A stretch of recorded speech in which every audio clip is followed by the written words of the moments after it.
প্রতিদিনের রান্নায় ব্যবহৃত মশলাগুলো খাবারের স্বাদ ও ঘ্রাণ বাড়ানোর পাশাপাশি শরীরের নানা ব্যথা ও অসুস্থতা উপশমেও দারুণ কার্যকর।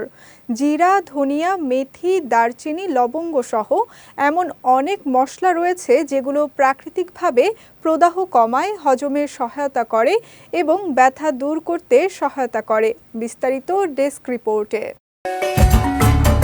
প্রতিদিনের রান্নায় ব্যবহৃত নানা রকমের মশলা যেমন জিরা, ধনিয়া, মেথি, সরিষা, লবঙ্গ, এলাচ, মরিচ, মৌরি, দারুচিনি, গোলমরিচ শুধু খাবারের স্বাদই বাড়ায় না, শরীরের নানা সমস্যাও উপশমে সহায়ক ভূমিকা রাখে। এই মশলাগুলোর মধ্যে রয়েছে একাধিক প্রাকৃতিক পুষ্টিগুণ এবং ব্যথানাশক উপাদান যা হজম, ওজন নিয়ন্ত্রণ, প্রদাহ কমানো এমনকি ব্যথা উপশমেও কার্যকর। চলুন জেনে নেই কোন মশলা কিভাবে কাজ করে।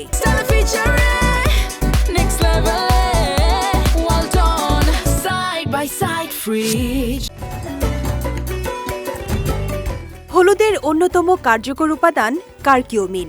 এটি একটি শক্তিশালী অ্যান্টি ইনফ্ল্যামেটরি যৌগ যা প্রদাহ কমাতে এবং ব্যথা উপশমে সাহায্য করে। বিশেষ করে গরম দুধের সঙ্গে হলুদ খেলে অভ্যন্তরীণ ক্ষত দ্রুত নিরাময় হয়। আদায় থাকা জিঞ্জেরোল নামক উপাদান ঋতুস্রাবজনিত ব্যথা, মাথা ব্যথা ও মাসল পেইন কমাতে কার্যকর। প্রতিদিনের খাবারে আদা ব্যবহার করলে এইসব ব্যথা থেকে স্বস্তি পাওয়া যায়।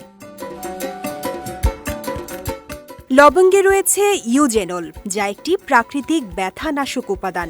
এটি দাঁতের ব্যথা ও মুখের অন্যান্য অস্বস্তি উপশমে সাহায্য করে।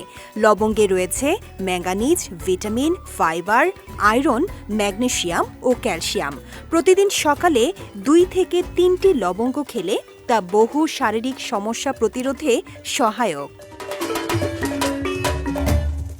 দারুচিনিতে থাকা সিনামালডিহাইড যৌগ প্রদাহ কমিয়ে জয়েন্ট পেইন, পিঠের ব্যথা ও আর্থ্রাইটিসে স্বস্তি দেয়। এটি একটি প্রাকৃতিক অ্যান্টি ইনফ্ল্যামেটরি এবং অ্যান্টিঅক্সিডেন্ট উপাদান।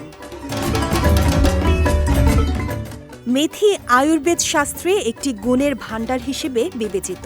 এটি হজমে সহায়ক এবং পেটের ব্যথা কমাতে কার্যকর। ডায়াবেটিক রোগীদের জন্য উপকারী। এটি রক্তে শর্করার পরিমাণ নিয়ন্ত্রণে রাখে। রান্নার স্বাদ বাড়ানোর পাশাপাশি এই সাধারণ মশলাগুলো আমাদের শরীরের নানা রকম ব্যথা ও অস্বস্তি থেকে মুক্তি দিতে পারে। তাই প্রতিদিনের খাবারে সঠিক পরিমাণে এসব মশলা ব্যবহার করে আপনি স্বাভাবিকভাবে সুস্থ থাকতে পারেন, পেইন কিলার ছাড়াই। বিজয় টিভি নিউজ ডেস্ক।